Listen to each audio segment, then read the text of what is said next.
fait, Ouais, je veux juste bien, pour les Laurent. entreprises qui n'ont pas réussi à avoir le PGE ou pour lequel le montant accordé n'est pas celui que vous avez demandé, on a ce que l'on appelle la médiation du crédit, qui permet d'avoir une deuxième analyse faite par les services donc, de la Banque de France pour pouvoir redemander une analyse de son prêt euh, et peut-être donc faire changer la décision de la banque qui n'irait pas dans le sens souhaité. Moi, je trouve qu'il y a le décalage entre les annonces gouvernementales et ce qui se passe effectivement sur le terrain. Elles sont dues aussi aux êtres humains qui bossent derrière. Là, par exemple, Mathieu parlait tout à l'heure du CIR, on n'y est encore pas, hein, parce qu'on est quand même assez jeune. Par contre, on est là sur des remboursements de TVA, des choses comme ça. Et c'est vrai que derrière, finalement, on se retrouve aussi face à des institutions qui, comme le disait Philippe aussi tout à l'heure, finalement ne peuvent pas se réimproviser, se réinventer. Là, je vois, enfin, les impôts, par exemple, on est sur des timings où les choses traînent, ils ne répondent pas, ils sont complètement… le télétravail fonctionne très difficilement. C'est des gens qui ont encore des fax, par exemple, hein, dans leur signature de mail, etc. Donc, ouais, enfin, le décalage, il est quand même colossal entre ce qui est en train de se passer, les exigences digitales que ça demande et le fait de devoir presque réinventer en effet son métier à un moment donné et les annonces gouvernementales qui finalement sont quand même relativement théoriques. Après, ça vient se confronter, ça vient se heurter à la réalité du terrain, quoi. Voilà, c'est imparable. Comment vous voyez la reprise, les uns ou les autres? Bon, Philippe, vous disiez pas aucune visibilité a priori. Mais On sait, cette période de confinement, forcément, on essaie toujours de tirer des choses positives des crises et des mauvais moments que l'on vit. Donc nous, on s'est réinventé aujourd'hui. On a créé un département hygiène et sécurité dans notre société pour justement penser à réfléchir, savoir comment protéger nos clients, les patients, dans l'exercice de leur métier à la reprise. Et c'est vrai que voilà, ça fait un mois qu'on fait ça. On travaille sur des études de nouveaux produits, de nouvelles façons de désinfecter les cabinets, d'écrire. Donc on a remis, d'ailleurs, on a confronté ces travaux avec les différentes autorités, je dirais, médicales en France aujourd'hui, pour essayer de faire valider nos procédures, en fait, tout au moins exprimer comment on avait pu penser à tout ça. Et puis derrière, forcément, on en fera un business, puisqu'aujourd'hui, c'est aussi un peu le rôle des entreprises et des entrepreneurs que d'essayer de se réinventer dans un après dont on dit qu'évidemment, il ne sera jamais comme à l'avant. Voilà, donc alors je ne sais absolument pas ce que ça donnera, mais enfin, en tous les cas, aujourd'hui, je crois plus à vendre ce qu'on appelait un kit Covid et des procédures et des produits et des appareils pour pouvoir effectivement aider les dentistes à travailler dans de bonnes conditions, plutôt que nos activités traditionnelles pour l'instant, sur lesquelles je ne suis pas certain que ce soit la priorité des dentistes à la reprise. Voilà, donc c'est juste encore une fois quelque chose de très applicatif à notre métier. Mais je pense que c'est aussi le cas de tous les entrepreneurs aujourd'hui, que de réfléchir effectivement à savoir comment envisager encore une fois leur business dans cette nouvelle période qui s'ouvre et qui est extraordinairement anxiogène et qui sera aussi très différente de celle que l'on a pu vivre, où ça mettra encore quelques mois, peut-être quelques années, pour retrouver, gérer une vie normale. C'est ça. Et nous, si je peux me permettre de rebondir là-dessus aussi, on est en train de se réinventer aussi. On avait fait initialement avec la technologie qu'on développe une application qui permettait de reconnaître des objets et des situations donc, en situation de mobilité. Voilà, pendant un confinement, faire un go-to-market sur une application qui parle de mobilité, c'est un peu compliqué. Et on s'est en effet réinventé aussi. On va sortir une application qui aura une coloration beaucoup plus sociale à partir de la semaine prochaine, probablement. Ça fait 3 semaines qu'on travaille d'arrache-pied dessus. Donc voilà, on pense aussi en effet à des nouvelles façons d'exploiter la technologie qu'on a développée aujourd'hui. Merci. Laurent, on vous a retrouvé. Est-ce que vous pouvez reprendre un peu la parole? Oui, donc par rapport à ce qui a été dit, moi je trouvais plus pertinent que nos clients nous expliquent quel est leur besoin pour qu'on essaie de trouver la bonne solution avec eux.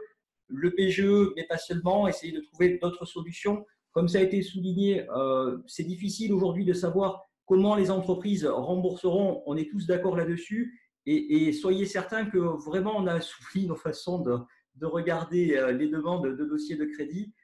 Aujourd'hui, moi, les chiffres que j'aimerais donner, parce qu'il y a plein de chiffres qui circulent, nous, on est plutôt sur 95% des demandes sont acceptées et quand elles ne le sont pas, c'est vraiment des structures qui sont en difficulté au sens fonds propres négatifs, des pertes cumulées depuis des années et c'est des entreprises qui étaient déjà extrêmement fragiles avant et qui n'avaient pas de capacité de remboursement. Donc celles-là, effectivement, on a du mal à les accompagner et qui parfois étaient déjà en impayé chez nous. Donc c'est vraiment difficile de rajouter du crédit, sachant que ce crédit, c'est bien nous qui l'accordons, qui le prenons dans notre bilan et nous bénéficions d'une garantie de l'État sous réserve, parce qu'il y a quand même des réserves, c'est sous réserve que l'entreprise, justement, ne soit pas trop en difficulté. Et l'État nous a mis des contraintes quand même dessus, c'est une réalité. Sur le taux, effectivement, la première année, c'est quasiment gratuit. L'engagement des banques, c'est de prendre zéro sur ces crédits. On prend zéro frais de dossier, on fait un taux zéro la première année, et effectivement, dans 12 mois, on ne sait pas trop dans quel état seront les marchés et dans quelles conditions nous pourrons prêter. Mais notre engagement, c'est de le faire sans aucune marge. Et effectivement, alors, on pourrait imaginer des couvertures, sauf qu'on ne sait pas sur quelle durée nos clients vont amortir. Est-ce qu'ils vont amortir sur 5 ans, sur 4 ans?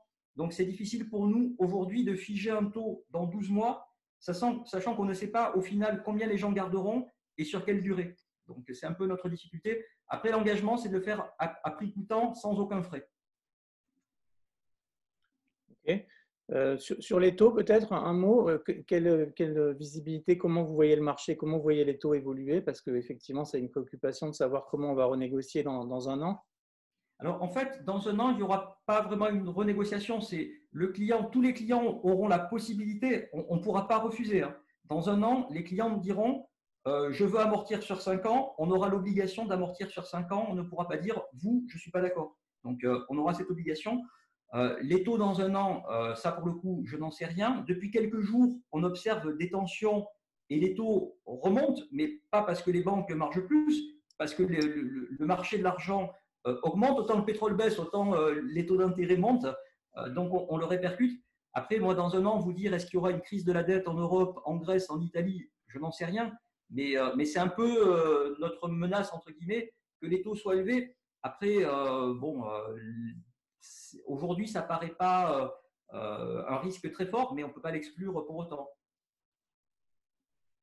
On pourrait revenir sur la question de Philippe Véran, la proposition d'ingénierie comptable qui a été proposée. J'aimerais bien avoir le retour de Mathieu, de l'homme du chiffre, qui est assez intéressante de se dire, est-ce qu'on pourrait, dans les bilans, isoler la période Covid avec ces endettements, de façon à ce qu'on garde une visibilité, je suppose que ça doit être ça l'objectif, de l'exploitation d'une entreprise qui soit fiable, et pas des bilans délabrés, parce qu'ils vont forcément être un peu amochés par la période, à la fois par la baisse de la demande et par l'endettement qui aurait été suscité par cette période. Est-ce que les hommes du chiffre sont prêts à faire cet effort d'imagination créatrice qui permettrait d'absorber cette crise et de présenter autre chose que le bilan traditionnel, actif, passif, compte de résultats?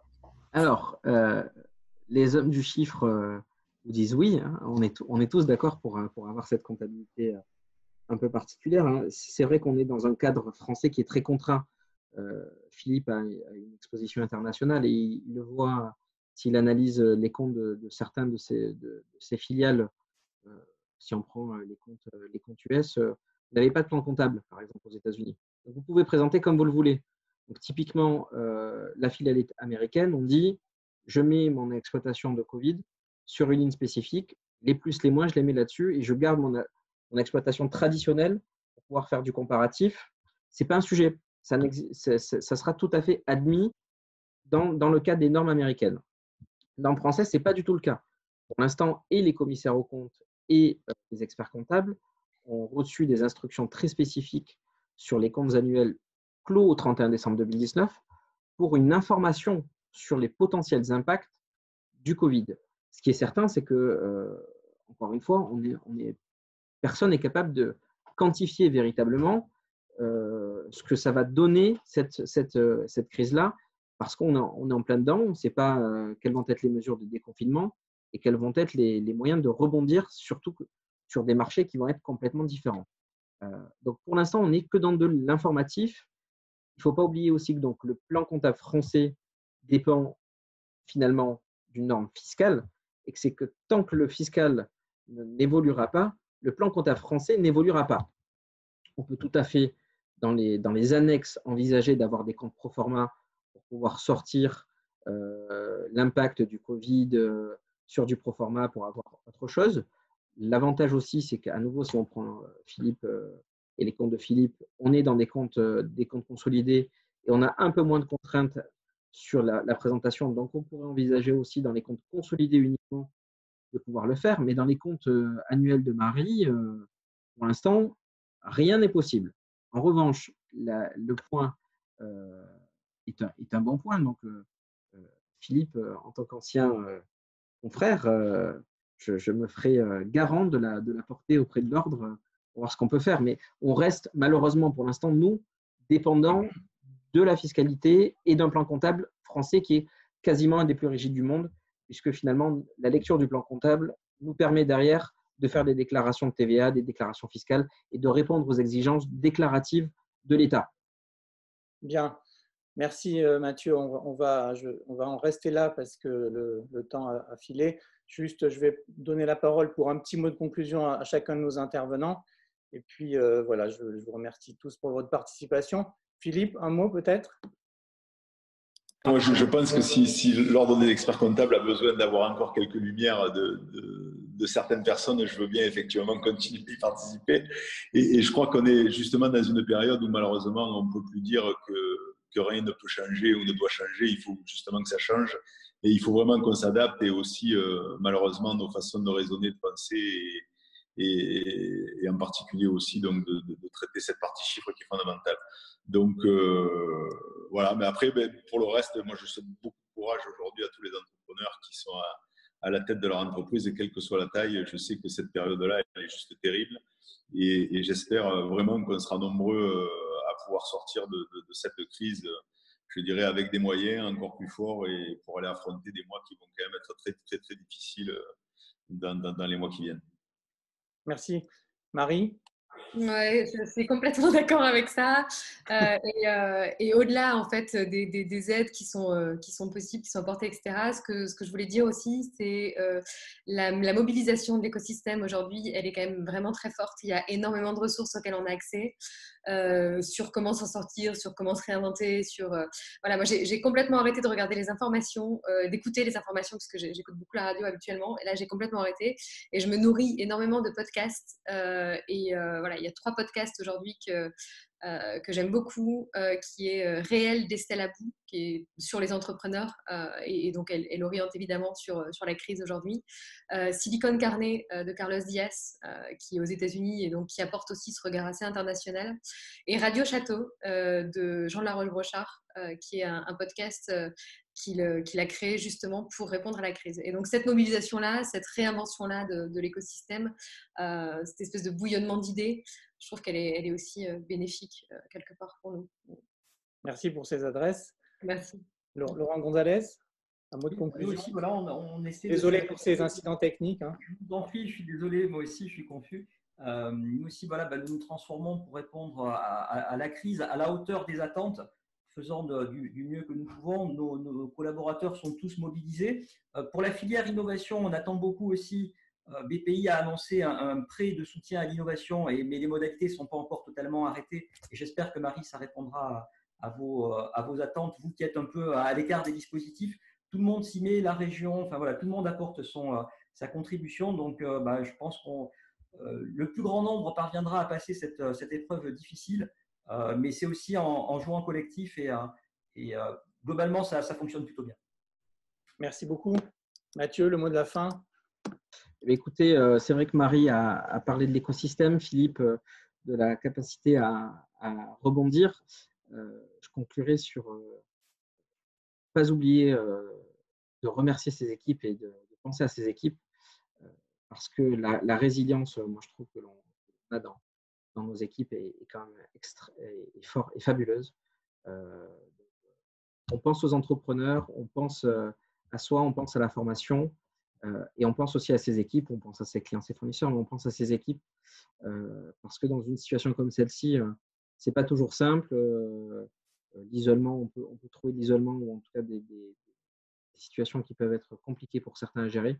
Euh, le Zoom et la vision comme on se voit aujourd'hui, c'est une très bonne chose, mais les relations et les interactions sociales seront des besoins que l'on aura prochainement. Donc, je souhaite qu'on n'oublie pas aussi nos collaborateurs, surtout ceux que l'on a mis au chômage, en garde d'enfants, parce qu'il faudra penser à eux aussi au retour, au rebond, les encadrer, les remettre dans des bonnes conditions aussi, peut-être faire en sorte d'enlever certaines peurs que l'on pourrait avoir aussi quand on va rentrer au bureau ou quand on va repartir chez des clients.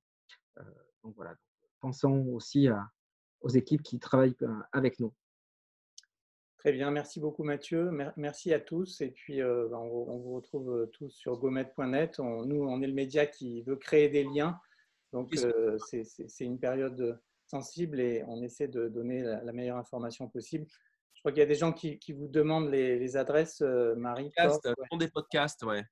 Voilà, elle les envoie sur la fenêtre de chat. Merci. Voilà, merci à tous et à très bientôt pour un nouveau débat en ligne la semaine prochaine sur Gomet. Au revoir.